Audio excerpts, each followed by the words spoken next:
Bonjour à tous. Donc je vous propose une petite vidéo pour reparler d'un article que j'ai publié sur le blog il n'y a pas longtemps. Euh, cet article concerne une nouvelle découverte à propos du yard mégalithique, unité de mesure extrêmement ancienne, sortie du néolithique, dont les propriétés sont tout à fait surprenantes, notamment lorsqu'on les met en lien avec l'astronomie. C'est ce que je voulais montrer dans ce petit article. Alors avant de démarrer l'explication, je rappelle une petite citation que j'aime bien. C'est que la pluralité des voix n'est pas une preuve qui vaille bien pour les vérités malaisées à découvrir. Parce qu'il est bien plus vraisemblable qu'un homme seul les ait rencontrées que tout un peuple. Donc voilà, c'est une citation de René Descartes. Et j'attire votre attention là-dessus parce que les consensus qui concernent un grand nombre de personnes en domaine scientifique sont parfois des fausses vérités ou des demi-vérités, car il y a un certain nombre de vérités malaisées à découvrir, et il est bien plus probable que peu de gens les aient découvertes. Alors, en l'occurrence, pour faire cette petite vidéo, je ne suis pas tout seul, puisque moi j'apporte juste une petite contribution. Je vais citer plusieurs chercheurs qui ont travaillé sur cette unité de mesure depuis déjà longtemps. Et vous allez découvrir le fil des découvertes de ces différents chercheurs. Alors, tout d'abord, le yard mégalithique, le professeur Alexander Thom. Alors, c'est lui qui a fait la découverte de cette unité de mesure. Alors, de quoi il s'agit? Le professeur Thom, dans les années 1950, a publié un article où, à l'issue d'une campagne de mesure sur des cercles de pierre, donc des cromlechs, en Grande-Bretagne et en Écosse, il avait constaté qu'il y avait une mesure redondante qui revenait en nombre entier en ce qui concerne les diamètres ou les périmètres des cercles. Et il a fait donc une étude statistique pour essayer de voir si c'était une pure coïncidence ou pas, et il a constaté qu'il y avait une unité de mesure redondante qui revenait sur un large territoire de l'Écosse jusqu'au sud de la Grande-Bretagne, et cette unité de mesure, il l'a appelée le yard mégalithique. Dans les années 70, il y a même eu un film qui a été fait sur la BBC qui reparle de son travail, puisqu'il a aussi montré d'autres éléments astronomiques en relation avec la Lune, que je ne vais pas les détailler ici. Mais son travail a été reçu de manière assez froide par un grand nombre d'historiens et d'archéologues parce que ça remettait en cause un certain nombre d'idées qu'on se fait des hommes du néolithique, car ces derniers étaient capables d'harmoniser un système de mesure. Alors on a préféré dire qu'il s'agissait simplement peut-être de pas qu'ils faisaient pour compter. Mais il se trouve que le temps a passé et que d'autres preuves sont venues s'ajouter à l'existence de ce yard mégalithique qui mesure au départ 82,9 cm, c'est ce qu'a annoncé le professeur Thom sur ses premières publications. Mais d'autres publications de sa part, à la fin des années 70, sont venues affiner la précision de cette unité. Il a fini par dire, après avoir fait une campagne de mesure en Bretagne, que le yard mégalithique valait plutôt 82,94 cm. Et plus tard, d'autres archéologues qui, plutôt que de réfuter d'emblée le travail du professeur Thom, ont essayé de voir s'ils pouvaient trouver d'autres indices venant conforter cette idée. Car il y a deux solutions. Ou bien vous considérez d'emblée que ça ne vaut rien, vous n'avez absolument pas la curiosité de voir si cette découverte se manifeste concrètement ailleurs. Ou bien vous dites, bon, ok, il a peut-être raison, professeur Thom, et bien maintenant que j'ai connaissance de cette unité de mesure, je vais voir, au cours de mes recherches, si elle est vraiment redondante et si on ne serait pas passé à côté. Ça, c'est une démarche qui est beaucoup plus honnête sur le plan intellectuel, ce que ne font pas un certain nombre de chercheurs dans ce domaine-là. Mais pas la majorité, vous allez le voir. Donc, le yard mégalithique, c'est une unité de mesure qui vaut 82,94 cm, et elle se déroule de la manière suivante, c'est-à-dire que deux yards mégalithiques ennemis donnent une toise. Mais ce qui a été découvert aussi par un météorologiste allemand qui s'appelle Rotender, c'est que lorsqu'il a étudié notamment la coudée de Nippur, une coudée sumérienne, il a constaté que la coudée de Nippur faisait un quart de toise mégalithique. Autrement dit, avec 4 coudées de Nippur, nous pouvions obtenir une toise mégalithique. La toise mégalithique faisant 2 yards et demi. Le professeur Thom avait constaté deux mesures redondantes, la toise et le yard mégalithique. Sur la peau des Dnipour, en plus de ça, il se trouve qu'il y a un pied qui est gravé, et ce pied mesure 27,65 cm environ, et il se trouve que les 3 pieds font un yard mégalithique. Donc ces éléments qui sont des éléments matériels et qui ont été découverts chez les Sumériens viennent tout de même bouleverser l'idée que le yard mégalithique n'aurait pas existé. À cela s'ajoute que le pied de Nippur se trouve gravé également dans un tumulus qui s'appelle le tumulus du Petit Mont en Bretagne, sur la presqu'île de Ruisse. Il y a un grand tumulus dolmen dans lequel se trouve gravé sur une chambre 2 pieds. Et moi je suis allé là-bas et j'ai pu mesurer ces 2 pieds et constater qu'ils mesuraient un pied de Nippur, ou un tiers de yard mégalithique. Voilà, d'autre part, le pied romain, 29,62 cm, il en faut 7 pour faire une toise mégalithique. Donc ça c'est une découverte tout à fait étonnante aussi, que les mesures romaines finalement sont peut-être issues de cette première mesure de l'histoire, en tout cas que nous ayons retrouvé, on a pu remonter la trace jusqu'aux premières mesures que sont les yards mégalithiques. Là vous allez le voir, le yard mégalithique il a des relations tout à fait étonnantes avec une autre mesure qui est le pied anglais. Et oui, le pied anglais. Alors là, je vais peut-être vous perdre. Non, je ne pense pas. Le pied anglais. Le pied anglais, en fait, c'est une mesure qu'on connaît aujourd'hui, qui est même utilisée d'ailleurs encore dans l'aviation, par exemple. Le pied est composé de 12 pouces. On utilise toujours le pouce anglais quand on mesure la taille des écrans d'ordinateur, la taille des roues de voiture, on compte en pouces. Donc les mesures anglaises sont toujours employées. Mais elles sont très anciennes, extrêmement anciennes, à tel point que lorsque certains scientifiques ont tenté de revérifier le travail du professeur Thom, c'est notamment le cas d'un certain Gérardin qui, dans les années 80, publie un article où, en reprenant les données du professeur Thom, dit « C'est bizarre, en appliquant une autre méthode statistique, je trouve des pieds anglais dans les systèmes mégalithiques. » Et plutôt que de dire « Ah, mais visiblement, le pied anglais est plus ancien que ce qu'on pense », il a préféré dire « Ça prouve que le travail du professeur Thom n'est pas de bonne qualité. » En réalité, d'autres éléments ont démontré depuis que les mesures anglaises sont extrêmement anciennes et ont été employées dans les systèmes mégalithiques également. Ce n'était donc pas une surprise si Gérardin découvrait le pied anglais en voulant vérifier les travaux du professeur Thom avec un autre outil statistique. Il découvrait d'un côté le yard mégalithique, notamment en Écosse, et de manière plus fréquente le pied anglais, notamment en Grande-Bretagne. Les mesures, vous allez le voir, sont en relation avec des paramètres astronomiques, voire même géodésiques. C'est parti. Donc là, je vais m'appuyer sur d'autres chercheurs qui m'ont précédé. C'est le cas de John Michell, qui un jour propose une relation entre le pied anglais, la taille de la Terre et sa période de révolution. Alors voilà, je vous montre ce qu'il a proposé. Il a proposé que lorsqu'on divise le périmètre de l'équateur de la Terre par 365 jours un quart, nous obtenons une valeur que nous pouvions ensuite convertir. Quand on dit cette valeur de 109 km 72, s'il la divisait par 3600 secondes, il obtenait 1000 pieds anglais, avec une précision tout à fait remarquable. Bon voilà, c'est une proposition qui est faite.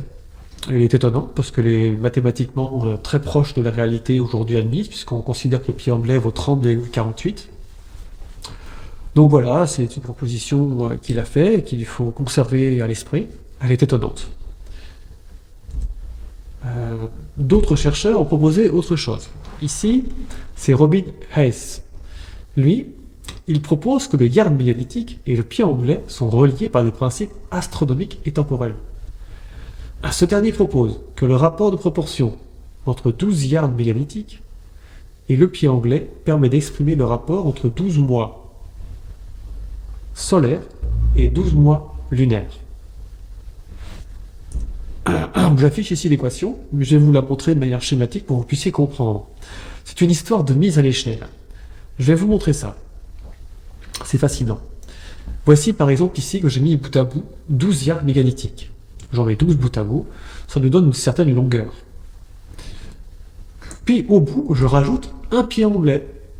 Ça va me donner une longueur un peu plus grande, de 30,48 cm, soit une longueur totale de 10,25 m et des poussières.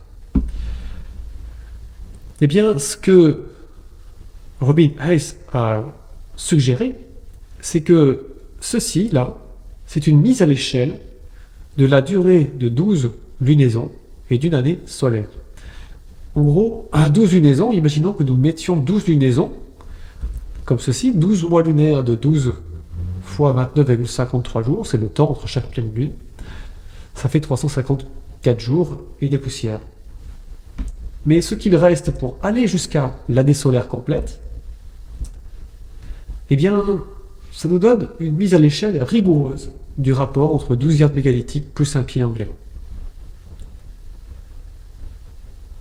C'est une histoire d'échelle tout à fait étonnante, un rapport de proportion identique entre le pied anglais et 12 yards mégalithiques avec 12 lunaisons et une année solaire.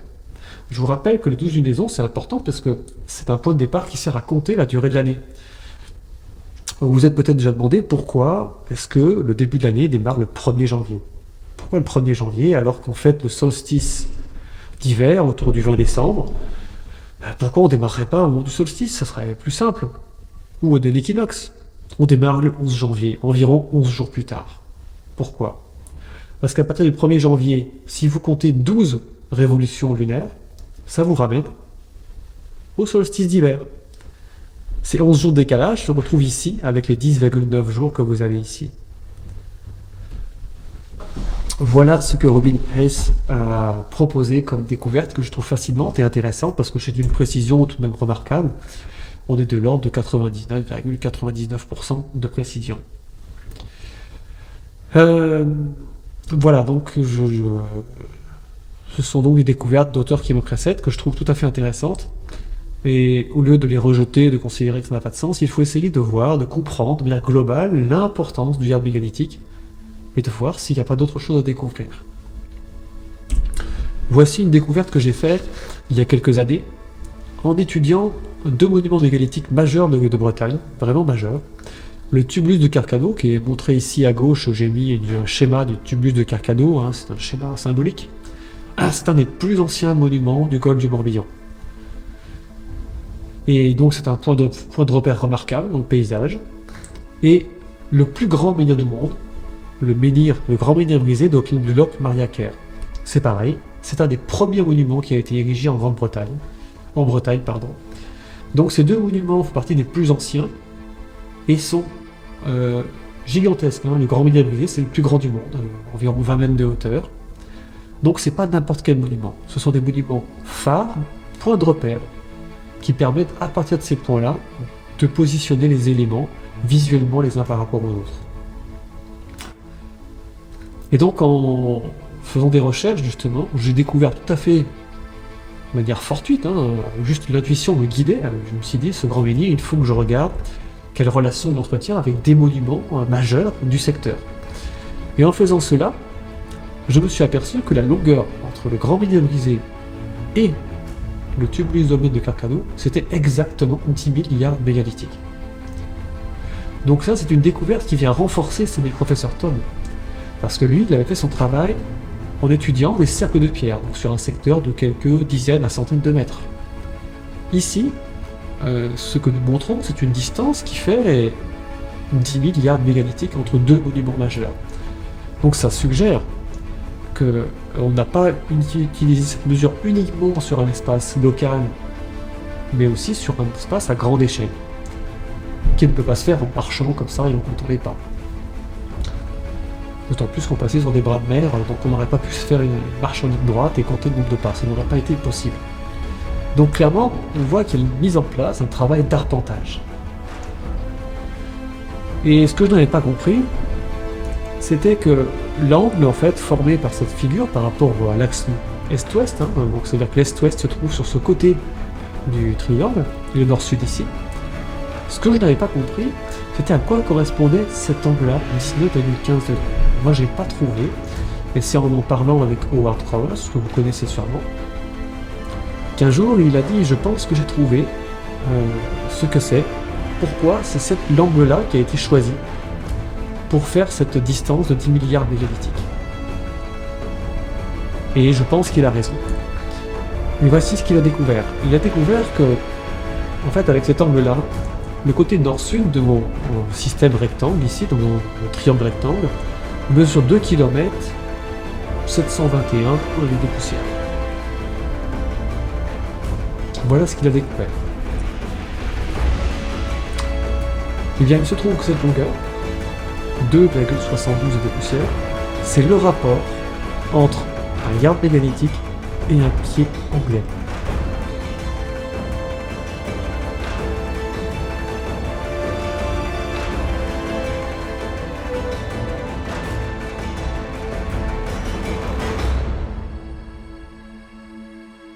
Donc cette figure, à elle seule, démontre le lien entre le pied anglais et le yard mégalithique. Et cette diapositive est importante et il faut la remettre en perspective avec la précédente. En effet, sur la précédente, j'ai bien montré que 12 yards mégalithiques plus un pied anglais, c'était la même échelle que les 12 mois lunaires et l'année solaire.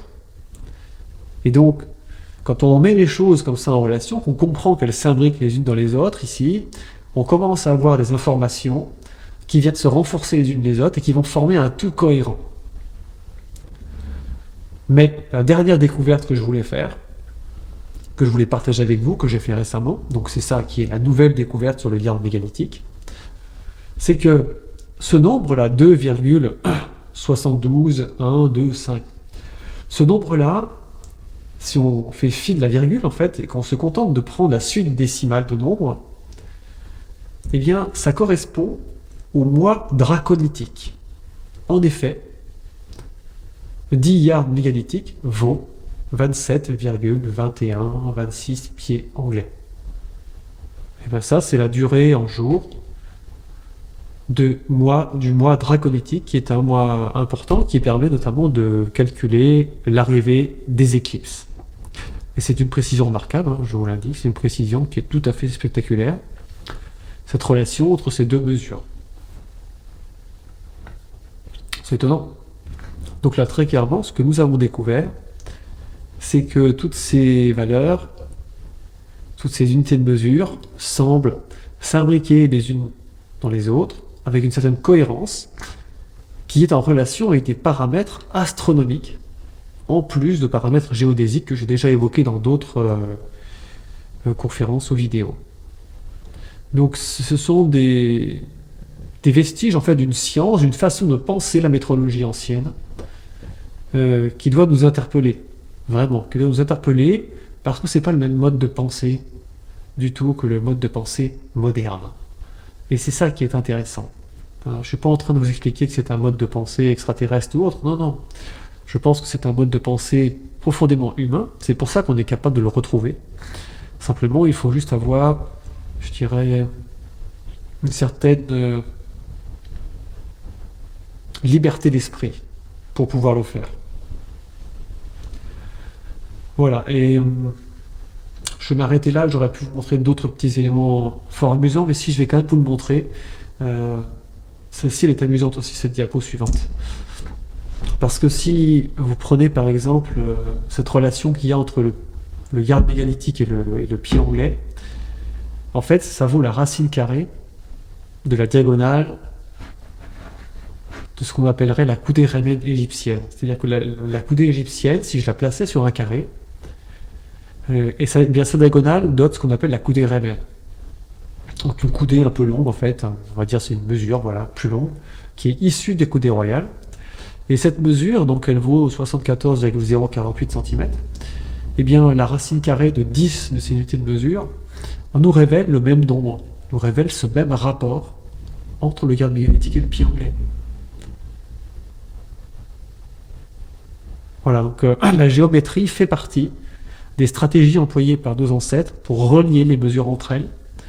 Et bien sûr, après, il faut comprendre que toutes ces mesures ont des corrélations géodésiques et astronomiques tout à fait étonnantes. Donc je vous invite à me suivre en fait pour découvrir petit à petit ces éléments, à participer, pourquoi pas, à des événements qu'on va organiser. Et puis à vous abonner au blog, etc. Enfin bref, vous savez, j'ai pas besoin de vous le dire, vous êtes assez grand pour le faire. Voilà, je vous remercie de votre attention et écoutez, je vous dis à bientôt pour de nouvelles découvertes.